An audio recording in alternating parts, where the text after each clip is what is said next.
So maybe I would like to place the work that SECO does within our core competency or core work of supporting public financial management in our recipient countries. So I think the external audit part, where the Supreme Audit Institution come into play, are really at the end of the PMF cycle. So, but I think it's also, maybe we can just quickly again go through the PMF cycle, because again, I think this is another word we use a lot, but then do we actually know all the steps? So usually it starts with in general it starts with the budget formulation, and that is where the government tries to cost the expenditures and at the same time kind of see what is the available resources and what are the costs of the expenditures, and kind of prepare, based on this work, prepares a budget that then will go to Parliament, which will usually be discussed, revised, and finally approved. And only then actually the budget is executed.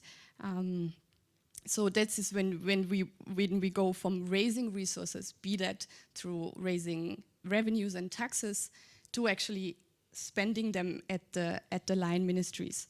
At the same time, throughout this process, there are internal audit procedures to make sure that the budget is adequately executed, and the government will also report on this. And then, from then on, we go into the last stage, and that is where Supreme Audit Institution come into play. During the budget evaluation, SAIs will have a look and see whether line ministries have spent the money in the way that it was designated within the budget and according to the rules and procedures.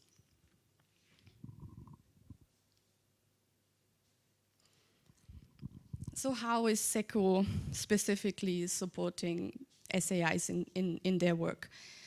I think one part is to support public, kind of global public goods. For example, we are a founding member of the Inter-SAI Donor Corporation.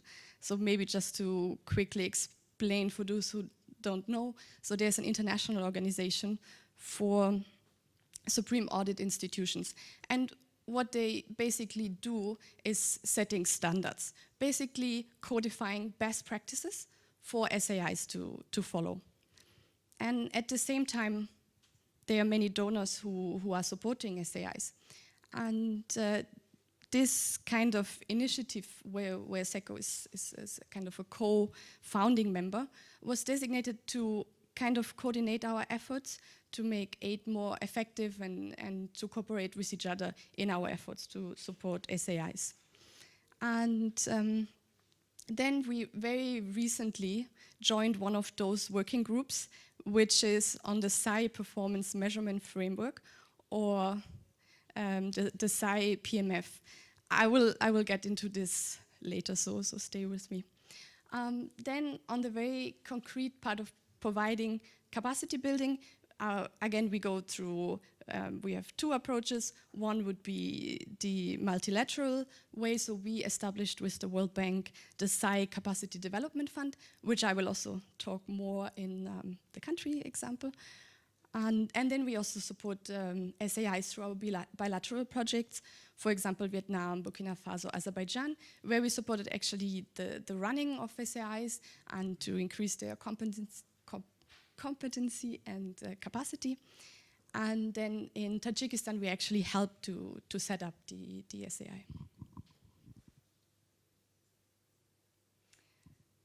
So let's talk about the SAI PMF. It is, of course, meant to confuse you because it's exactly the opposite acronym to the public financial management. So it's not PFM, but PMF. And it has been just recently adopted during the Inter-SAI Congress, which is kind of the all 3-year kind of steering or steering committee meeting of the institution. And actually it is a tool to kind of comprehensively assess the performance of an SAI. Because I think all of us, I mean as citizens, but also as donors, especially if we use country system, we rely on SAIs to do their work. But the question is, are they up for the job? How good are they? What are the resources that they have? And so this has been basically a tool designated to be able to assess this. Participation is, of course, voluntary. There are many different ways of doing it. It can be a complete self-assessment, so the SAI can put together like a small team which will look at their own performance, which sometimes is difficult because obviously there's inherent bias in doing so. So often it is actually a peer exercise where, let's say, their counterparts from a different SAI in a different country would come and help do this assessment. It can also be purely external as well. There are a few consultants in the world who are like trained on this tool and who can also do this assessment. And of course, you can also have like a team of internal consultants and peer reviewers. Maybe in difference to other tools such as PEFA, there will be no overall score. So it's not possible to actually rate countries and say, oh, overall you got like 5 out of 6. It is really meant to understand where are the weaknesses, where are the strengths of the SAI, rather than being like a tool for comparison. And I think the last point is that it is evidence-based, so a lot of work went to it, and it's closely aligned with the standards that IntoSAI is setting. So all the different criteria, and I will go into more details just to give you an understanding of how it looks like. I would maybe start with just giving you like a broad overview over the tool. So it's divided in 6 domains. It looks at the independence and the legal framework. It looks at internal governance, ethics, and but mostly, and the biggest part of it will look at really the quality of the audit reports. But then it has other aspects. It looks at financial management, human resources training, but also the communication to stakeholders with the media and parliaments. I mean, over these 6 domains, there are 25 indicators, and each can have up to 4 dimensions. So it's quite a complex and big exercise to do. And all of the indicators are scored from 0 to 4, which 4 being kind of the best practice and 0 being very poor. So I thought maybe we just, to get a better understanding, maybe just look at one indicator. So I think this is one of the key ones is the independence of the SAI. Because if they're supposed to make an evaluation on how well governments are doing, they need the independence from the executive. So the first, and then again, we have this 4 dimensions. So first of all, we look at the constitution. Is the independence of the SAI enshrined in the constitutions, or is it a law? And the point, I mean, what we really look at is can this independence be revoked, or is it constitutionally enshrined, and this independence is there to stay. Another very important part, which is slightly different, is the financial independence. How is the budget appropriated? In many countries, it's directly, in Switzerland as well, they're directly appropriated from parliament, and for example, in Switzerland, it cannot be cut. The budget is fixed, because that obviously is a way to put pressure on the SAI. If the budget depends on the government doesn't want to be, or wants to be evaluated in a more positive way. I mean, obviously, finances is one way to exercise influence. The third one would be the organizational independence. That means that the government is not interfering into kind of the daily work of the agency. Because, I mean, they want to be free to decide. They usually make an audit plan in the beginning of the year where they look at what agency they're going to target on, what are the human resources they need to get there, and that is another particular subset of this independence. And of course, another really important is how is the head of the SAI elected, or and usually we want that there's very little political interference, and that is what these indicators look at.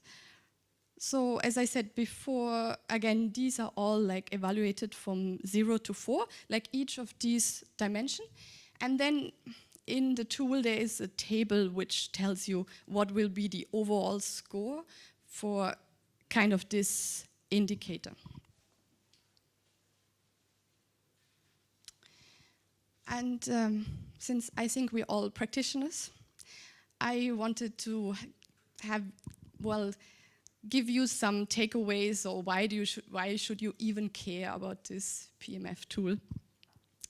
And I think one really, really important point is that at SECO, and I think at SDC as well, we use country systems. So we do rely on these SAIs, but do we actually know how good they are? Are they even able to do this? And this kind of assessment would, I think, as a donor, also give you more confidence that actually you can rely on these SAIs, because a lot of them are good and they are able to do their job, but do we know, or we just assume?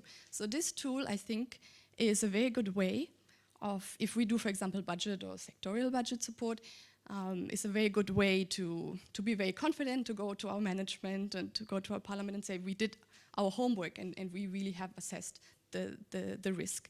The other, if SECO works directly with SAIs, so for us this is also a way to say, to be, not just to say, okay, we gotta support some few trainings, or we gotta support some few areas, but to look, okay, overall the SAI is doing very well in this area, not so good in this area.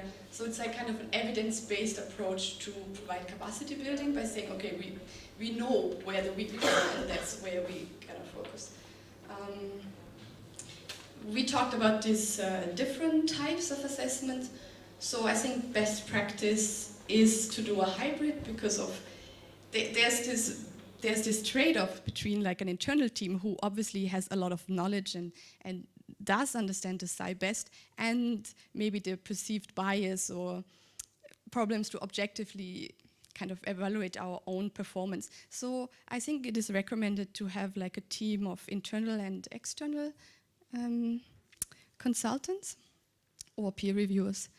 I think maybe just from this one indicator, you can imagine that this is a lot of work, and so it is best to kind of plan for 6 months to go through this exercise, and it needs to be carefully planned, especially the TORs and the scope of the assessment need to be carefully reviewed. Actually, there are trainings on how to. I have just done one this year on how to conduct these assessments. So it's important that the team knows how to score, because it's not that evident. So we've been in this training course, and at the beginning you wildly differ. I mean, not wildly, but you really get different results on what someone considers very good or fulfilled. So I think there's a little bit of training on how to get there. And then if you decide to hire consultants, of course you maybe should kind of calculate for 2 person months. And it is also very important, this has been the experience, that it's very crucial to ensure that key personnel is there during this field trip, because usually there's like a 2 weeks field trip where all the evidence is collected.